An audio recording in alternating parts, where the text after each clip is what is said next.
and of Greta Alfieri, and this was the first time since then that Sensi had talked to anyone about the whole atrocious story. 2 years during which Sensi had never forgiven himself for letting the man escape when he thought he'd had him in his grip, for not having saved Greta, and above all for not managing, during all that intense manhunt, to understand.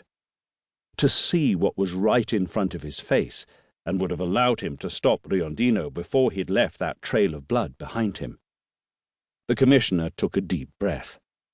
He always knew that sooner or later we'd catch up with him, but he had a plan, and every time we took a step forward, he'd already taken one himself. Sensi hesitated a moment before concluding bitterly, "We've only got ourselves to blame. We always gave him enough time to make that step." "You did nearly catch him, though," said Manara. "Yeah," said Sensi, lowering his eyes, "but only after he had killed 8 more people in the space of a few days." He took another sip of his whiskey before continuing. "We discovered that he had an accomplice who had been helping him, first to escape from the institution he was transferred to, from the high-security psychiatric hospital, then to find a safe hiding place in the city, an accomplice we'd had right in front of us from the start, but hadn't managed to pick up in time.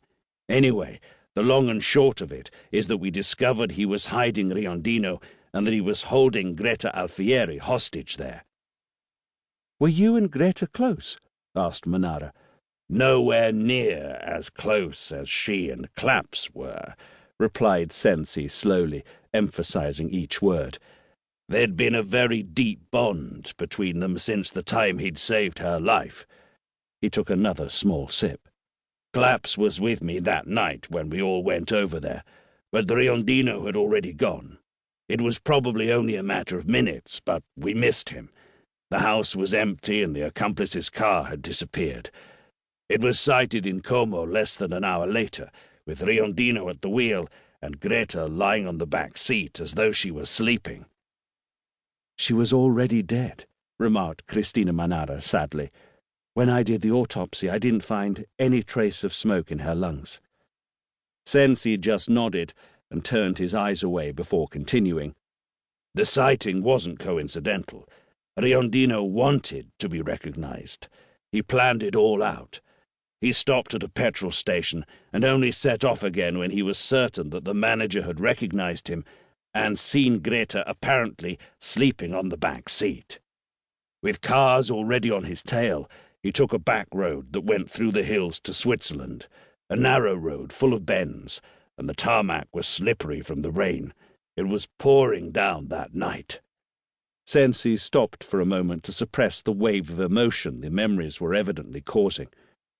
"He was carrying the corpse of the accomplice he had killed only a few hours earlier in the boot. He fastened him into the driving seat and pushed the car off a cliff, making it look like they'd gone off the road, and then he set fire to the car. After that, all he had to do was walk across the border." Another brief pause, another deep breath. "When we arrived, we found the 2 carbonized bodies, and we had no reason to think that the corpse at the wheel wasn't Riondino. We only found out 36 hours later, thanks to you, when you did the autopsies.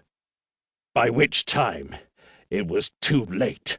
Sensi's voice seemed no longer able to hold back his anger. "Always one step ahead of us."